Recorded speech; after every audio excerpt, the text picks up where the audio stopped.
But the new news today is that if you had a fake account, you're now getting a response from Wells Fargo. Yes, this morning they did send out an email to 16.5 million customers. So that's deposit accounts and that's also credit card accounts. But think about that, 16.5 million people in the US. What are we at in the US? 330 million or so? That's a lot of customers.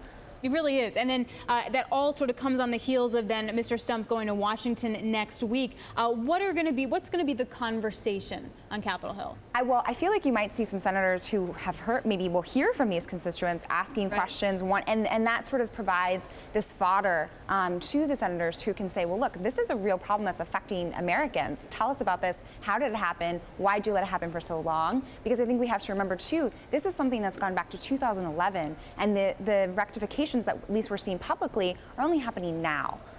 But Laura, explain to me exactly how it is affecting Americans. I mean, I'm not saying this is a good thing at all, but as I understand it, the people they opened these accounts for didn't lose money. It didn't take money out of their accounts. And now Stump also says it didn't affect revenues for the company. What was this about? Right.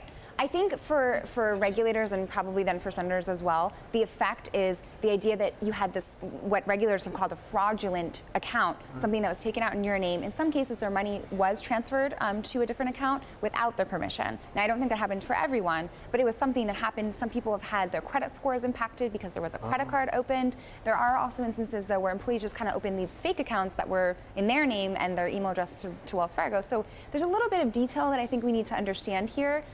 But it's not certainly as big of a deal as some of these really huge losses from the London Whale or from Goldman Sachs Abacus CDO. I mean, it's not the same kind of thing, but I think it's a little bit like Americans can look at this and say, look, this happened to someone I know.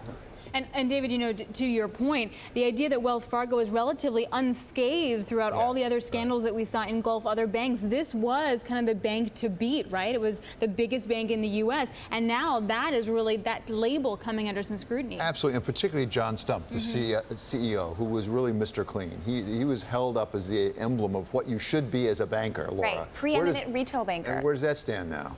I think, some of that halo, as we talked about a little bit earlier, I think it might be dissipating a little bit, because you have this thing. We'll see how he does.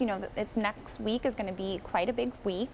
But as they kind of try to put this behind them, I think, probably customers appreciate getting an email and saying, okay, this happened. At least I'm aware of it now.